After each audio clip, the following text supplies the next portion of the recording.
conexión a nuestros tres compañeros, a nuestros tres extraordinarios analistas, así que no les voy a hacer perder el tiempo más y los voy a presentar para comenzar a charlar sobre estas cuestiones. La efervescencia política pues ya nos tiene a todos con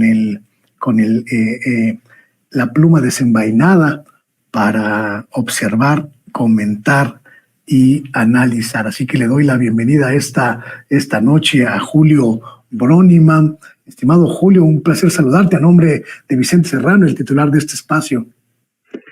¿Qué tal? ¿Cómo estás, Luis Guillermo? Un gusto saludarte y desde luego pues también a los compañeros que están en esta mesa de análisis, en este panel, y también a toda la audiencia que está conectada, que se están conectando, que ya están participando en el chat, y pues compartan la transmisión y atentos a todos los comentarios porque esto apenas está por comenzar. Muchísimas gracias, Julio. También le doy la bienvenida a Kurt Hagbart. Muy buenas noches, Kurt. Buenos días aquí desde Oaxaca. Un gusto estar nuevamente en esta gran sesión de los jueves. Un saludo a Julio, a ti Luis Guillermo, a Miguel Martín. Listo para entrar en materia.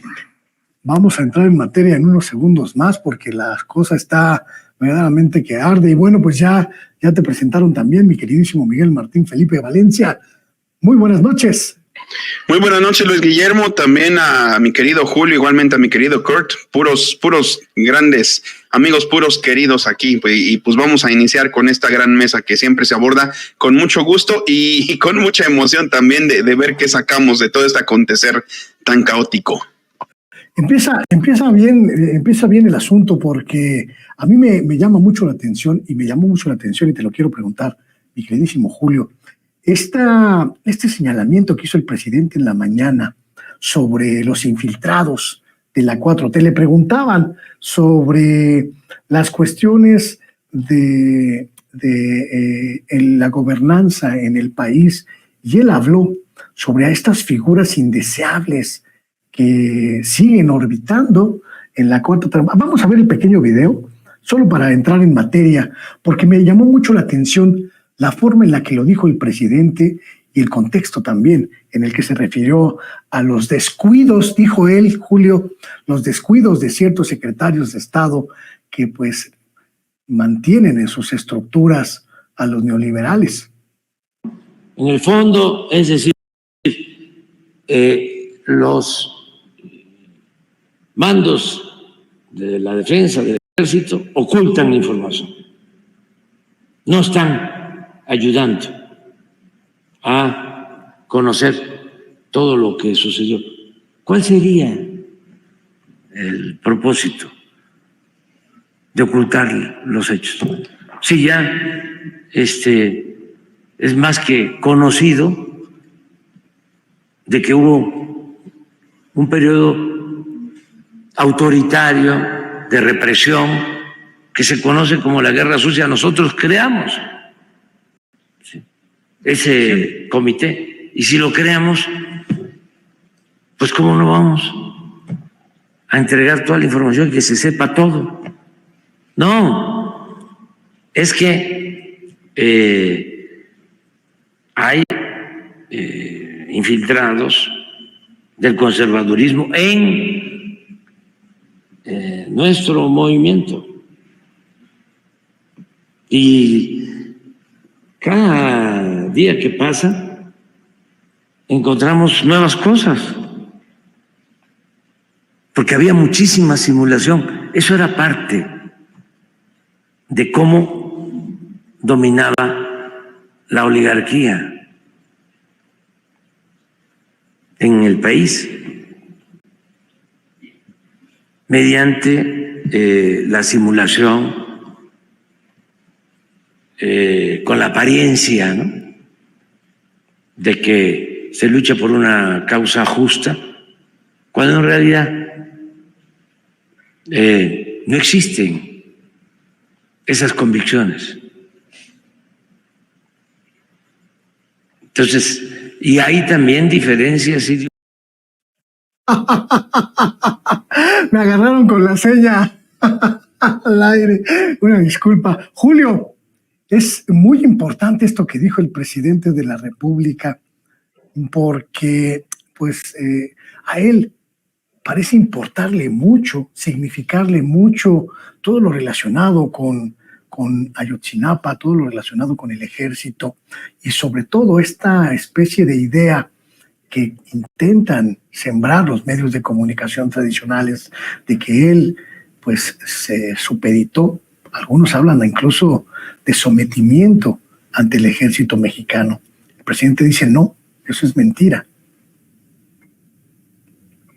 Pues mira, Luis Guillermo, y a toda la audiencia y a los compañeros de la mesa de análisis, este es un tema muy extenso, es un tema muy interesante y yo lo quiero abordar de la siguiente manera. Me voy a ir un poquito de lo particular a lo general, es decir, voy a partir de lo que viene siendo en sí el caso particular de la Secretaría de la Defensa Nacional, el asunto de los mandos medios y de los jerarcas de esta oligarquía que prevalece dentro de lo que viene siendo la milicia, ¿no? Debemos de entender que muchos de estos personajes que laboran y que están dentro del ejército, dentro a distintos niveles, pues no son nuevos. Muchos de ellos son militares de carrera que ya tienen muchas décadas, es decir, algunos de ellos empezaron su carrera en los años 60, en los 70, en los 80, en los 90, ingresando al colegio militar y después formando parte de lo que viene siendo el cuerpo de oficiales de mandos medios, y ahorita muchos de ellos pues ocupan puestos muy grandes dentro de lo que viene siendo la milicia. ¿A qué me refiero? A que estamos viendo que todos estos mandos, estos jerarcas del ejército han pasado y han tenido vigencia en distintos sexenios. Hasta ahorita, este es el sexenio de la transformación, es el sexenio del cambio. Entonces debemos de entender que es normal que para muchos personajes dentro de la milicia, pues prácticamente estaban acostumbrados a las políticas, a los modos y a las formas de gobernanza y de cómo se hacían las cosas en los sexenios anteriores. Y desafortunadamente algunos de estos pues fueron juez y parte, es decir, tanto peca el que mata la vaca como el que jala la pata. También hubo mucho encubrimiento y también muchos de estos personajes del ejército se sirvieron de lo que viene siendo el nepotismo, el amiguismo, los contactos y este tipo de cosas, ¿no? Algo muy tradicional y muy típico en los sexenios anteriores. Y ahorita que se ha tratado de reivindicar, más bien no se ha tratado, se ha estado reivindicando la posición y la postura de las Fuerzas Armadas en general, no nada más del ejército, para servir verdaderamente al pueblo, pues nos estamos dando cuenta que los niveles de aprobación de alguna manera de lo que es el ejército con relación a la población civil han aumentado, cuando anteriormente muchos de nosotros sabíamos que el ejército prácticamente estaba al servicio de una serie de gobernantes. En este caso, recordemos qué fue lo que hizo Felipe Calderón, que se disfrazó de militar prácticamente. De ahí es de donde le decimos y sale el apodo de Comandante Borolas.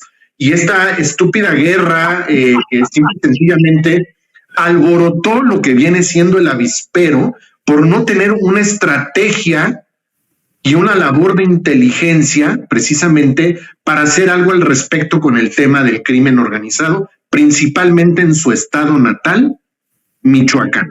¿Ok? Entonces hemos visto que definitivamente pues el ejército pues está al servicio o estaba al servicio de una cierta oligarquía y pues sí atendía algunas cosas que tenían que ver con el pueblo, pero se le conocía y se le sabía como que era una especie de ejército que desafortunadamente había cometido no nada más el caso de Ayotzinapa, sino Tlahtaya y otros tantos casos más. Ahora, aquí el presidente está hablando de que claro que sí hay infiltrados y hay gente que está acostumbrada al tipo de gobernabilidad, a los modos, a los usos y costumbres de los sexenios anteriores. Y es ahí donde se entorpecen ciertas, en este caso lo de los 43. Pero si nos vamos en términos generales, dentro de lo que viene siendo la administración pública en los distintos niveles de gobierno, tanto federal como estatal, así como municipal o alcaldías, debemos de tomar en cuenta que también ahí en la actualidad siguen existiendo muchos trabajadores que, obvio, es su trabajo y no se trata de que les quiten su chamba, pero es gente que tiene muchos años, no como trabajador de a pie. Me refiero, ocupan puestos o cargos muy importantes, es decir, de mandos medios para arriba. Y por lo general llevan ya así hasta más de 2 o 3 sexenios, es decir, los quitan de un lugar, los pasan para otro lado, aquí son directores, acá son subdirectores, después vuelven a ser, ocupan otro cargo administrativo, otra jefatura operativa inclusive. ¿Y qué es lo que está pasando? Pues son personajes que están acostumbrados también a ejercer la administración pública todavía a como se hacía anteriormente. Y son los que han estado obstaculizando también muchos aspectos para el desarrollo de lo que viene siendo, lo voy a repetir, la administración pública para poder avanzar. Es decir, siguen existiendo viejas prácticas administrativas dentro de todos los niveles de gobierno, prácticamente en todas las dependencias públicas, ¿no? Debemos de tomar en cuenta que muchos de estos mandos medios pues son los mismos, los cambian. Existe actualmente lo que es el famoso servicio profesional de carrera, es decir, ahí un jefe de departamento, un subdirector concursa por ese puesto. ¿Y qué es lo que va a suceder? Está en una dependencia pública, el día que le den las gracias lo ponen a disposición de la Secretaría de la Función Pública o del área de personal de la Secretaría en la que está, y simple y sencillamente lo vuelven a recolocar en el mismo nivel, pero en otra área del gobierno. Por una parte, suena interesante, pero ¿qué es lo que ha estado generando? Que se van llevando los viejos vicios de un lugar a otro y a otro y a otro. El tema sindical, los charros en los sindicatos y muchos otros personajes que trabajan dentro del gobierno que creen que el puesto que tienen es gracias a un personaje dentro de la política que de alguna manera los recomendó para que estuvieran ahí, ¿no? Y eso es algo muy lamentable porque es gente que está completamente ajena a lo que viene siendo tanto la revolución de las conciencias como lo que viene siendo el humanismo mexicano. Y bueno, ya si nos ponemos a hablar de otras cosas, definitivamente las desconocen. Es gente que está ejerciendo esos cargos por conveniencia, por una conveniencia personal, pero no por una convicción de ser un